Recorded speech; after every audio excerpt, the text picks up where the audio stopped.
All right, this is chapter 18. This is colonial encounters in Asia, Africa, and Oceania, 1750 to 1950, because of course this wave of colonization lasted all the way up into the living memory of many people who are still around today. So a long, long time.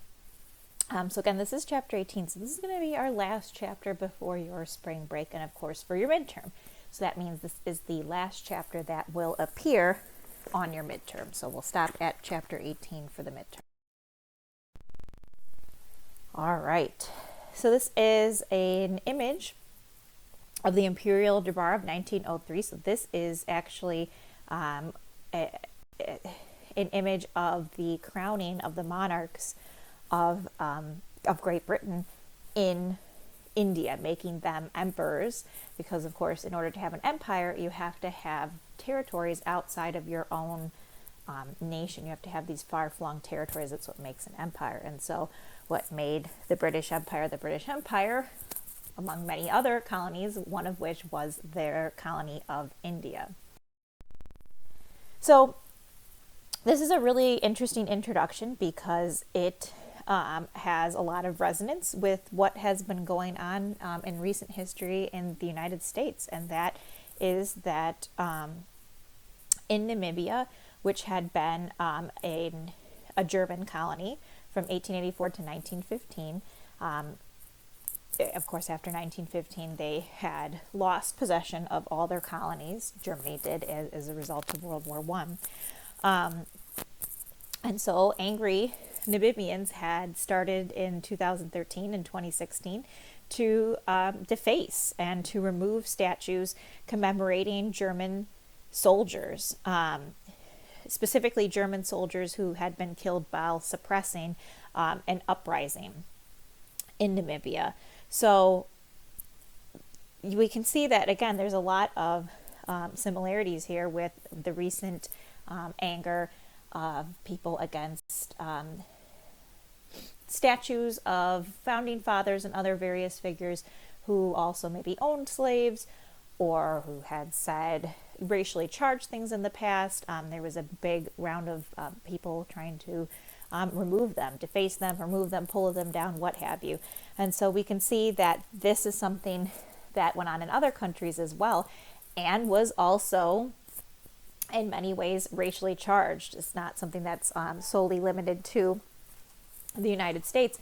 And it also shows that the colonial past is still extremely significant, and not just in something like statues, but it continues to be significant in the economic, social, and political development of the former colonies of the European nations. We'll see.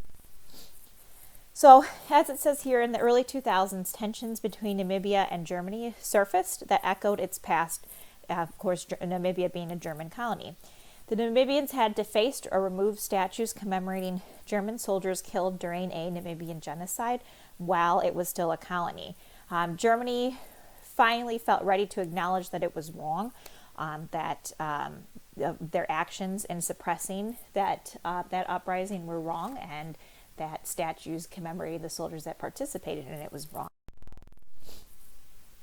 So, the British, the French, the Germans, the Italians, Belgians, Portuguese, Russians, and Americans, yes, Americans, we had somewhat of an empire. That is very much debatable, but we had territories outside of the United States, and they were acquired at this time. And whether or not that made us an empire is something that continues to be debated today. But all these regions, all these nations had colonies. Colonial policy very much varied depending on the time and the country involved. And the actions and the reactions of the colonized people also shaped the colonial experience. So again, this is one of the great difficulties in teaching an introductory world history course like this, is that we just skim the surface, really. We don't get to go into great detail about a lot of stuff, because how could you? I mean, even though we are starting with the quote-unquote modern history, we're not doing like the entirety of world history in one semester, because my God, that would be, we would really be skimming the surface then. That would be nearly impossible. But we just can't go into details. So again, that's something that if you're interested in, you can maybe read up on your own, or you can look into taking more classes on it as you get further on in your college career. So we unfortunately have to be kind of vague, and that makes it seem as though like the colonial experience was the same no matter what colony you're talking about, and also no matter what time period you're talking about. And that really isn't the case. We have to talk in broad generalities because that's just the nature of an introductory course. Just keep that in mind.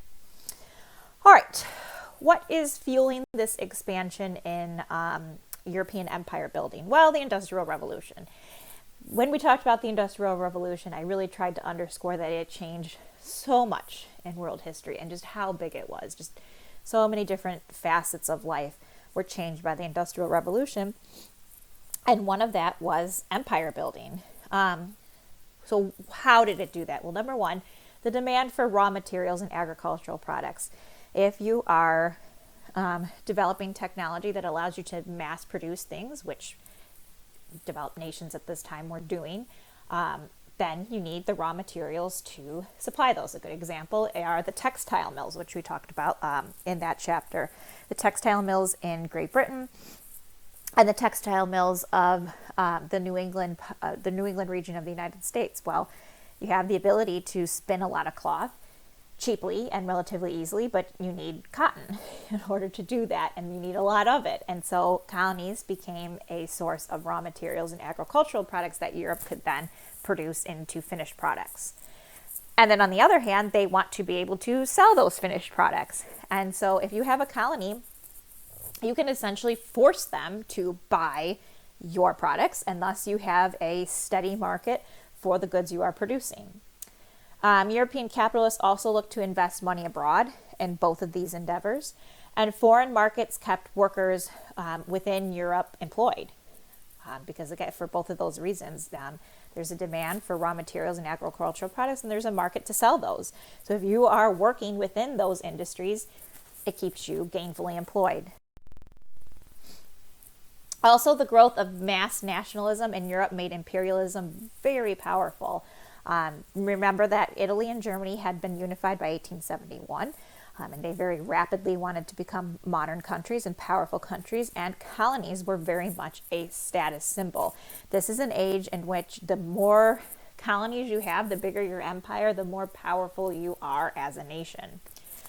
Also, industrial age developments made these expansions possible. You have steamships, you have the underwater telegraph, which gives you better communication. You have quinine, which is a malarial drug, so it enables you to go to these nations and not die if you are European, and also better weapons, better rifles, better machine guns, improved weaponry, which gave them an edge militarily as well.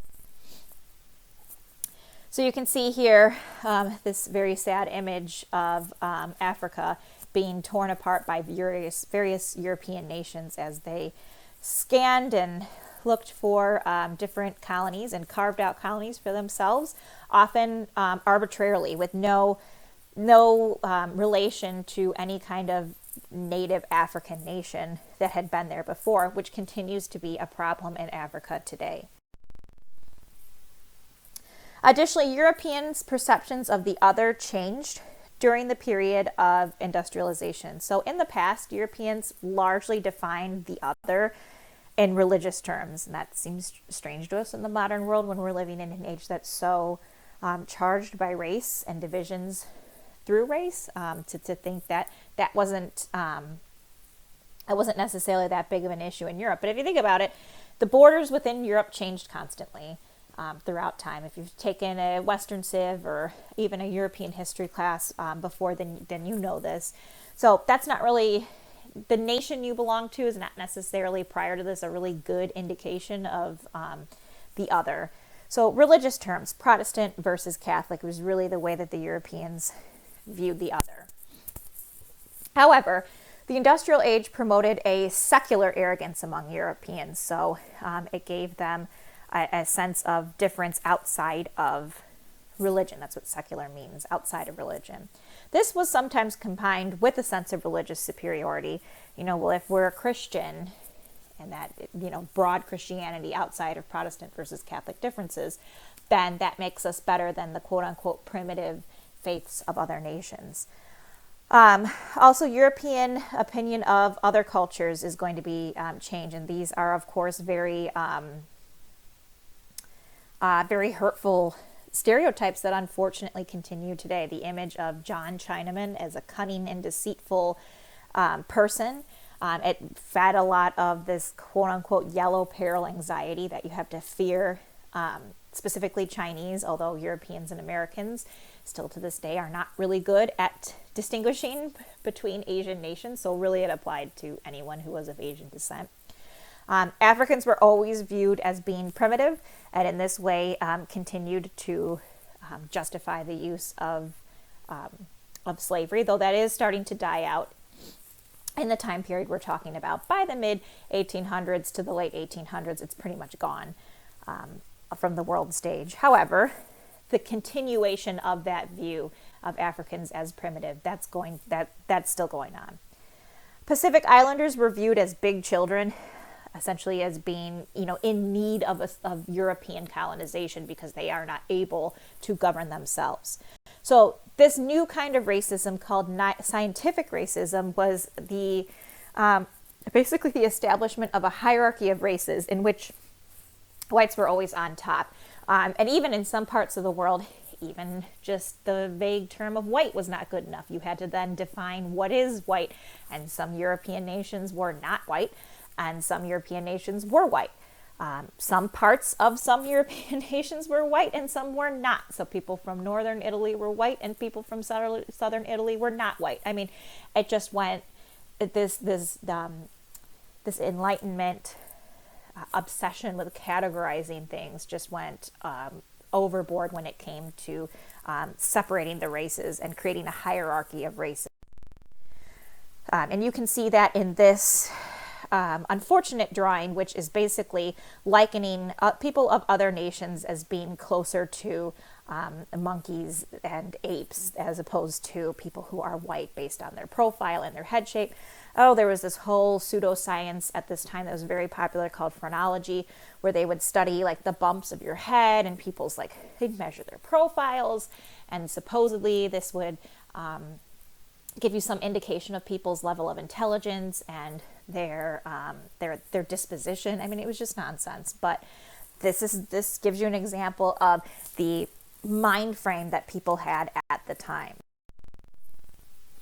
So, in a way to justify these actions, there was the idea that there was some sort of sense of European responsibility to the quote-unquote weaker races, that it was their duty to civilize them, and they did that by bringing them education, healthcare, Christianity, quote-unquote good government, and this was regarded as progress and civilization, and we're bringing it to these people who cannot do it themselves.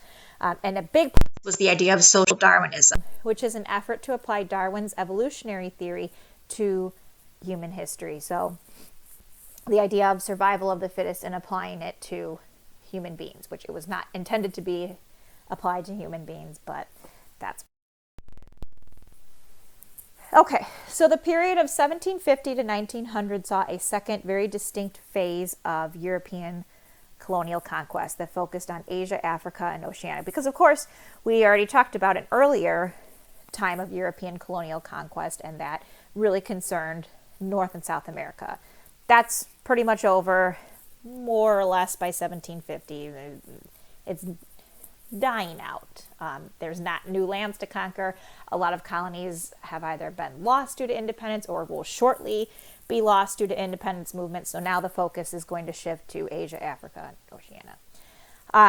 In general, Europeans preferred informal control, but competition between European powers are going to drive outright conquest in some circumstances where they literally are, it's not a sphere of influence, it's literally a colony that they control and it's under their jurisdiction. So if you look at this map of Asia, you can see territories that are held by Great Britain. I really wish they would use better colors on some of these maps. They're too similar. But that light purple color is going to be territories held by Great Britain. The Netherlands are a little bit more distinct. That would be held by the Netherlands. France is in like a greenish color. You can see it's mainly located on French Indochina, which would be the modern countries of like Vietnam, for instance. The United States is going to be the darker purple. Again, it's not a great distinction there. And Japan is going to be, I guess, that like tan color. Well, I really should have maybe not used the map that the book provided, because that is not a great map. It doesn't really give you a good distinction between the colonies. More contrasting colors. This one's a little bit better. Here we go. All right. This is Africa, and you can see there are a lot of colonies, and there's also a lot of uprisings. So that's important to keep in mind as well, and we'll talk a little bit about it. This was not by any means like a free-for-all, like the Europeans just came in and conquered and established colonies, and there were no uprisings. There certainly were insurrections. But you can see Africa is very much divided up between the various European. So how did they do this? Mainly based on military force or the threat of military force. Over the 19th century, they developed an enormous firepower advantage. Machine guns, for instance, are pretty deadly. The fact that the Europeans were able to develop them first gave them that initial military edge. And unfortunately, as a result, numerous wars of conquest meant that the Westerners almost always won, not because of any innate superiority, but simply because of the fact that these weapons were developed in Europe. Probably one of the most famous images of European colonization at the time. So territories then became colonies in a variety of ways. And again, the experience is going to be very different. So we're not really getting a good example of that through an introductory course, but do keep in mind that the experience of colonization was different based on place and time. So for some examples, hunter-gatherers, agricultural people, and pastoralists often found themselves incorporated into complex civilizations for the first time. It's a completely different way of life from the way that they were living. I mean, think about how much of a jolt to the system industrialization was to Europeans. Now can you imagine going from living in a hunting-gathering society to living in an industrial society in one fell swoop? I mean, it's completely disorienting. India and Indonesia grew from interaction with European trading firms. These were nations that had, for a long time, been trading and had interactions with, for instance, the British East India Trading Company, and now they're going to become outright colonies. Most of Africa, Southeast Asia, and the Pacific Islands are going to be deliberate and outright conquests. And African decentralized societies without a formal structure were the hardest to conquer. So like the Zulu Army and the Boer War in South Africa would be a good example of that, which, again, we don't have a lot of time to get into, but that is a long history there as well. Tensions between Dutch settlers, British settlers, and native groups to South Africa.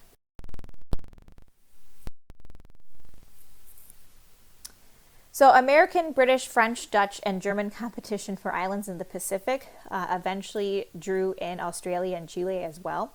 Australia and New Zealand, there's a similar colonization of North America as well, with massive European settlement and diseases killing off most of the native population. There's going to be expansion in other places as well. So, when we think about the European age of colonization at this time, we tend to mainly think of India and Africa. That's typically the regions that get most of the attention, but certainly that's not where these conquests were limited to. There was expansion into Siberia, mainly from Russia, the Amazon, Hawaii by the United States, and also various Polynesian islands, and they're going to bring new diseases to these isolated communities, as well as mass deaths. So for that throwback to the colonization of North and South America.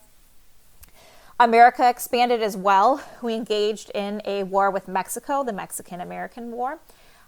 We removed many Native American groups from regions west of the Mississippi, or we moved those groups that were east of the Mississippi to the west, and then we moved them again. And we also had the Spanish-American War, which resulted in the American annexation of the Philippines. So again, we're not going to have colonies in the way that the Europeans had, but certainly the acquisition of different territories was on the mind of Americans. There was a Japanese takeover done European style as well in Taiwan and Korea. Liberia was actually settled by free U.S. slaves who became a colonizing elite within Africa. And that's a really unique story in general, the colony of Liberia in the United States at the time. One of the ways in which many people who worked for the abolition of slavery or worked for the equality of those former slaves, the way in which they saw that happening was to basically send the slaves back to Africa, which sounds, like where do we even begin? It's just incredibly harsh, but that was honestly the way that a lot of abolitionists thought that this was going to be accomplished. And so Liberia was where they wanted to settle freed U.S. slaves and where some freed U.S. slaves did settle. Some nations avoided colonization. Siam, which would be called Thailand in the modern world, and Ethiopia avoided colonization, which again, when you think about what they were up against, is very impressive. And different Asian and African societies generated a wide range of responses to the European threat, for outright rebellion, attempting to work with through military means, through diplomacy, etc. No matter where you are, however, European takeover is going to be traumatic for the colonized people. I mean, you have loss of life in many instances, loss of property, and that, of course, is devastating. Some groups and individuals cooperated willingly. Again, it depends on who you're talking about. We're talking about a wide range of people here. Some of them found employment, a lot of them in the armed forces. And when we think about World War I, it was truly a world war because many colonies were involved and people from the colonies fought for their colonizers within their armies. That's important to remember as well. And elites often kept much of their status and privileges by working in cooperation with colonial overlords. Governments and missionaries also promoted European education, and this was a way in which people who were colonized could establish themselves within the hierarchy. So you have the growth of a small class of people who are native to whatever country you're talking about, and they are able to move up within the bureaucracy of these colonies by attaining a Western education. And governments relied on them increasingly over time to delegate a lot of political responsibilities to those people who are native to whatever colony that you're discussing, but who have a Western education. And that, again, became a way in which you could become a member of your society, but an elite member of your society. There were many rebellions. There were many rebellions within India. The Indian Rebellion from 1857 to 1858 was based on many, many grievances. It began as a mutiny among Indian troops, and the rebel leaders advocated a revival of the Mughal Empire, which, of course, we've discussed as being a very powerful empire that ruled India, descendant from Mongolian people from the steppes who had come in and actually conquered India. However, as a result, it widened India's racial divide. The British, as a result of this rebellion, were less tolerant of natives, and it led the British government to assume direct control over India. And here you can see an image of that takeover. You can see a European master with his Indian servants who are literally washing his feet and waiting on him. So an example of that subjugation. All right, so race is going to play a big point in distinguishing the rulers from the ruled in these new colonial empires. Racism was especially pronounced in areas where there was a large number of European settlers, and that's not always the case. There's not always a lot of Europeans who actually wanted to settle in the colonies. Remember, a lot of this is driven by economic need, and so settling in the colonies, such as you think about like settlers coming to the British colonies prior to the American Revolution, that's not necessarily the case. It was in some places. So, for example, South Africa had a large population of white European settlers. And so in those places, racism becomes especially pronounced. When you think about apartheid in South Africa and how long that continued, that is a holdover from colonization. Colonial states also imposed deep changes in people's daily lives. The colonizers were fascinated with counting and classifying their new subjects, often in ways that they weren't before.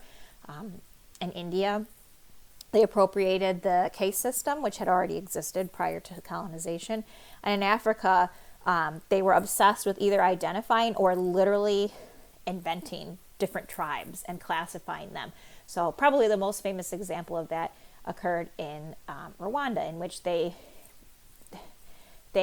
somewhat invented new tribes, the Hutus and the Tutsis, and that eventually would lead to a genocide in the 1990s.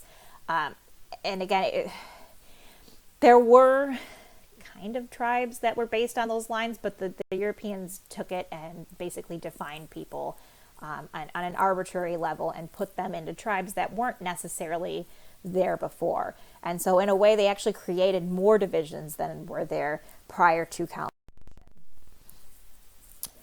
Gender also played a role. Colonizers took pride in their active masculinity. And so in return, they defined those people that they had colonized as soft, passive, or feminine. And they linked gender ideology and racial prejudice in support of their continued colonial rule. Basically making themselves better than, and in order to justify their continued rule. European women were seen as emblems of civilization, and so the traditional European gender roles are going to be a sign of living a civilized, quote unquote, civilized life. And some colonized people were gendered as masculine or martial races and recruited into security forces. They were viewed as not feminine in the way that others were. And so as a result, they were like, well, these people are much more naturally warlike, and so we want to recruit them for our army for that. As we now know, colonial policies contradicted European core values and practices at home. Colonies were essentially dictatorships. There's really not a lot of participation from the colonized. Colonies were the antithesis of national independence. Really no elaboration needed there. Also, racial classifications were against Christian and Enlightenment ideas of human equality.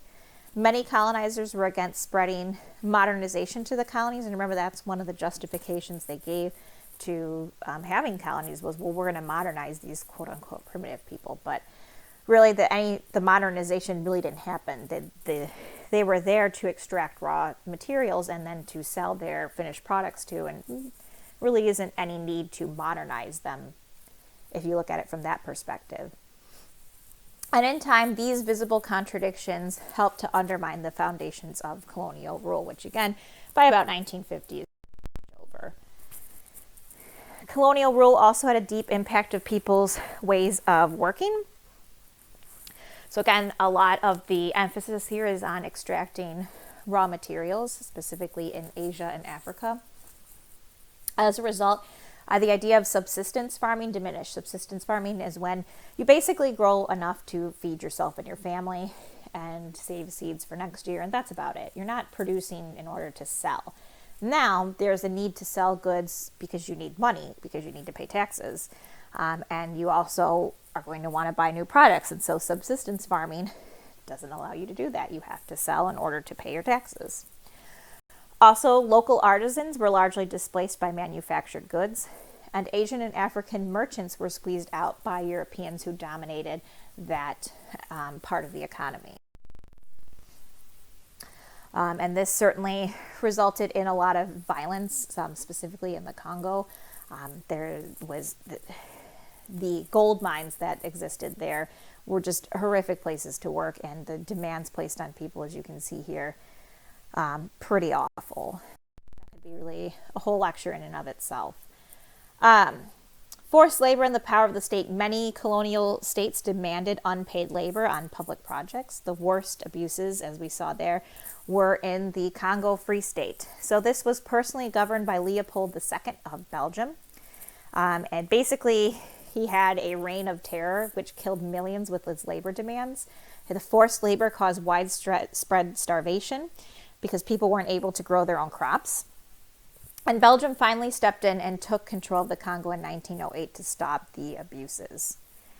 Certainly one example of the many abuses that occurred at this time.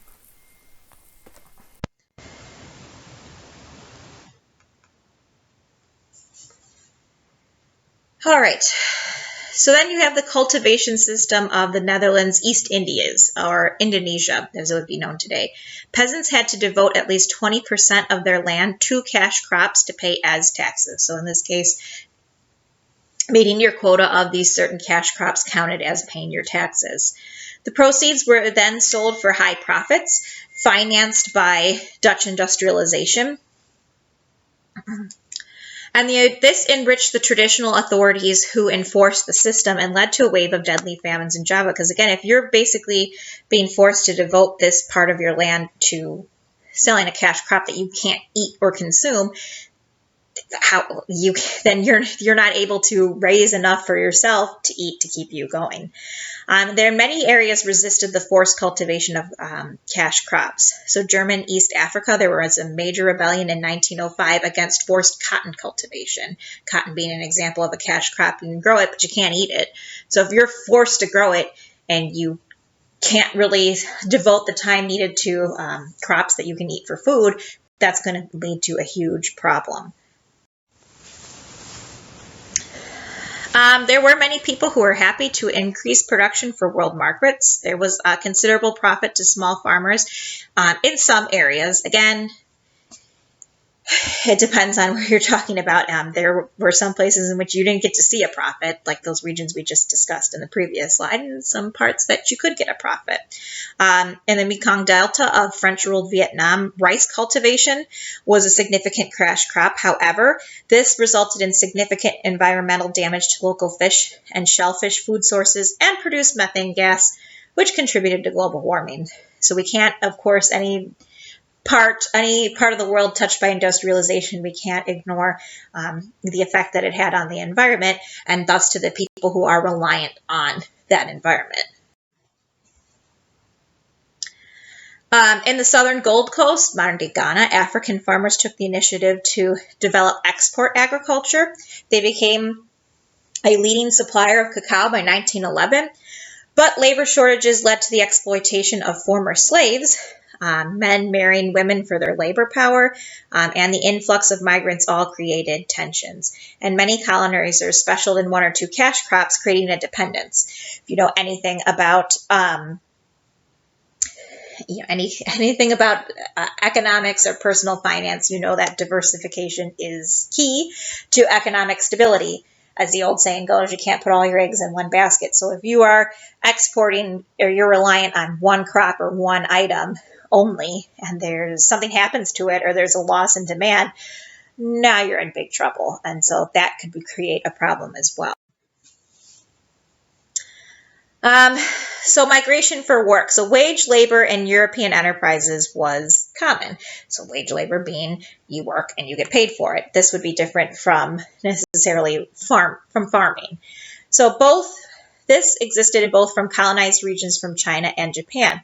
Also, African migrants tended to move in several directions in search of work. We can't forget the Atlantic slave trade, which continued for much of the 19th century. There was also internal migration, which grew within European empires.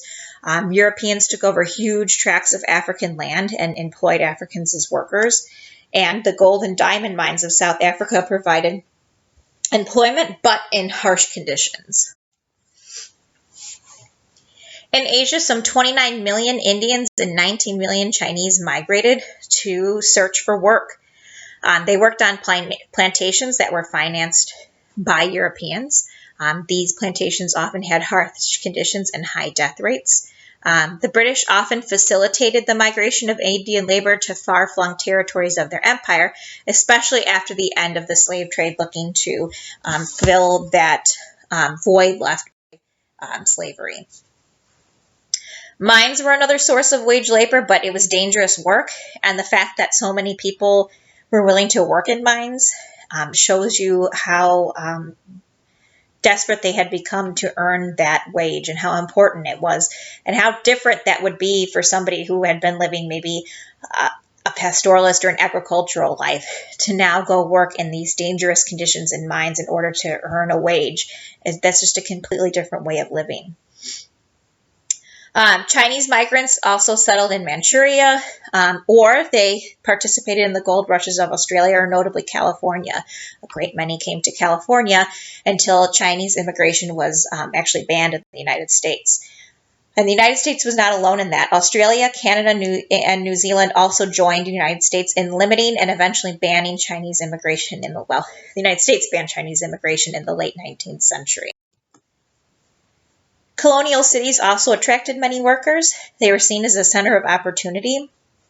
However, they were not great places to live. They were segregated, unsanitary, overcrowded, and they created a place for native, Western-educated middle class to get ahead. So again, the idea was that if you were living in your nation was colonized by a European nation, the way to get ahead would be to obtain a Western education to propel you into the middle class. However, it also created an enormous class of urban poor that could barely live and couldn't afford to raise their families. Okay, so the role of women is going to change as well. So we're going to use some examples specifically here from Africa because, again, it's very much dependent. Even within Africa, I mean, we can't generalize and say this was the experience of African women living under European colonization because it would vary, but broad strokes here. So in pre-colonial Africa, women were usually active farmers and in some cases had economic autonomy. Farming was not seen as something that a man would necessarily do. However, in the colonial economy, women's lives diverged even more from men, and you start to see a more strict gender divide there. Men tended to dominate the lucrative export of crops, whereas women were left with pretty much all of the subsistence work, so raising of crops that you can consume. Also, large numbers of men, sometimes the majority of the population, often migrated to work elsewhere, and that left the women at home to cope, including supplying food to the men in the cities, an incredible burden to put on women on top of everything else. Here we see women producing peanuts. So they coped in a variety of ways. Sometimes the colonial economy provided some opportunities to women, especially in small trade and marketing. Sometimes women's crops came to have a greater cash value, so crops that were traditionally left up to women in traditional societies, sometimes they were valuable cash crops. Some women were able to escape the patriarchy of husbands or fathers. However, there was also the development of a greater fear of witchcraft and efforts to restrict female travel and also sexuality as influences of Western culture come into play. Okay, so assessing colonial development. The overall economic impact of colonial rule is not great. So those who defend it say it jump-started modern growth. However, those who criticize it say that it led to a long period of time in which there's exploitation and limited and uneven growth. So some modernization, but not general modernization, not everywhere, and some profit to a few, but not to everybody.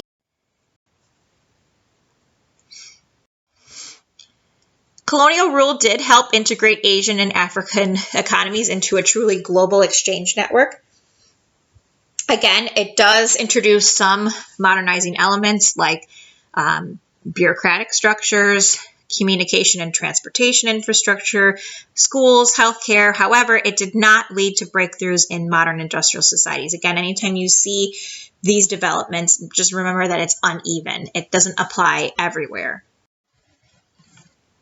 Again, getting a Western education created an identity for many. They led to these almost magical power of having literacy.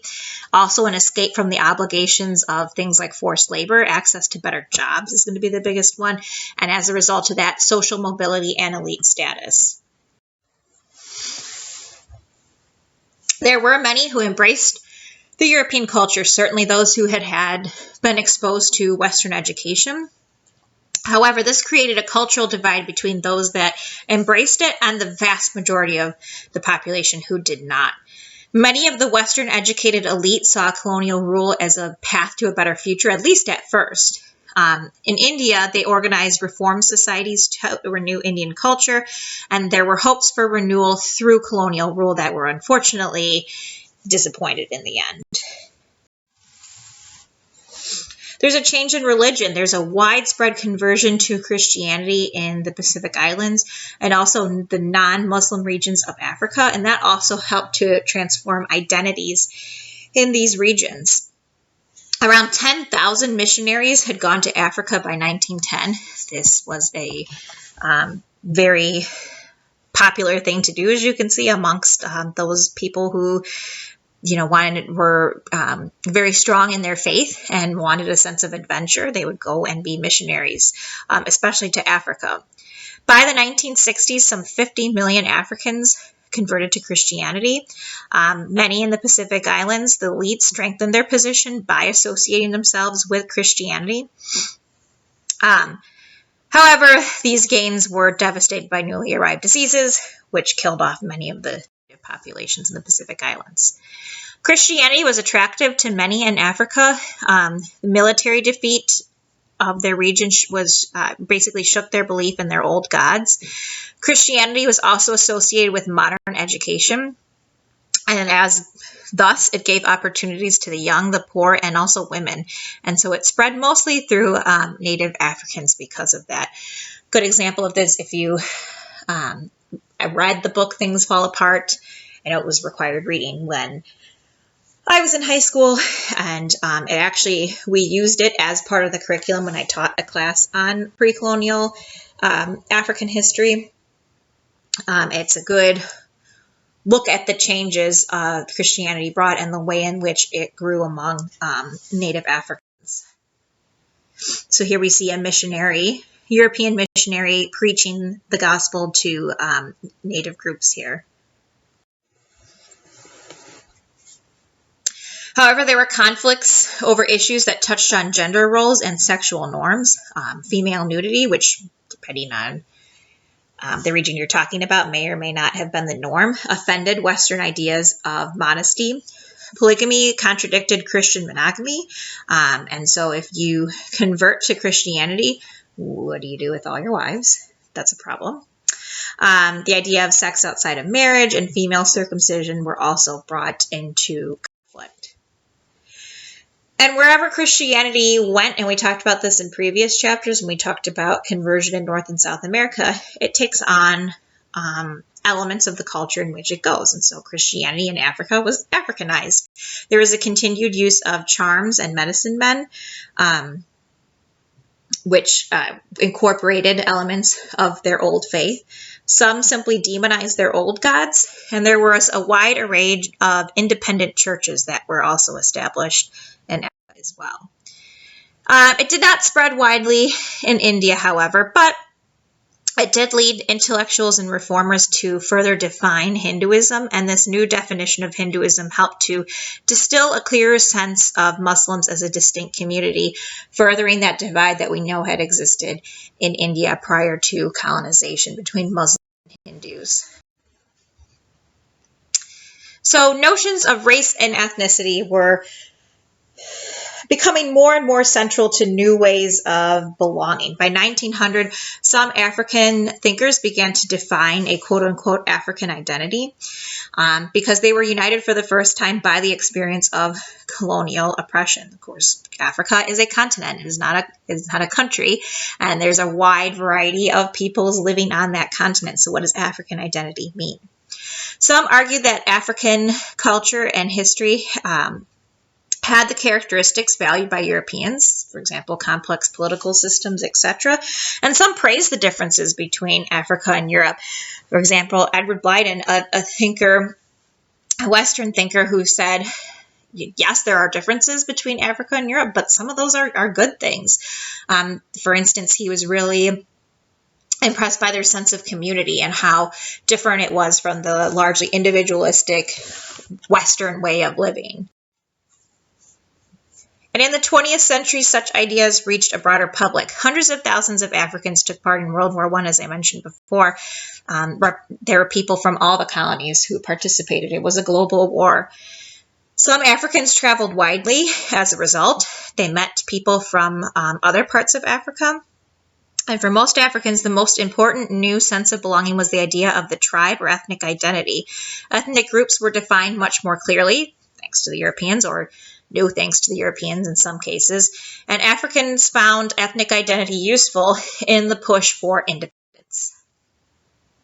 So, who makes history? Well, dominant groups are limited by subordinate people and those people's ability to act. Colonial rulers often found that their most highly educated subjects were eventually going to be the leaders of movements trying to end colonial rule. Recently, historians have tried to discover how subordinate people have been able to act in their own interests, living within a subordinate group. And history is made through the struggles of unequal groups. History is often not made as one chooses. So, chapter question. So this looks like a lot of reading for this week. It's not. Reading the following sources. Most of these are images, so it's not really any more reading than you would in any other typical week. And answer the following question. Scholars have sometimes argued that the scramble for Africa was driven less by concrete economic interest than by emotional, even romantic notions of national grandeur and personal adventure. In what ways do these sources support and challenge this interpretation? Really good question. And another good example that historians are constantly examining and re-examining interpretations of history. History is constantly an evolving piece. And so that's really, now that you're getting into higher levels of history, you'll note that there's not a whole lot of, rote memorization. It's a lot of big ideas and interpretation. And that's really what history is. Because again, how you interpret it, it's constantly changing. This is a really good question that really illuminates that. So look at the sources, read some of them, and answer that question.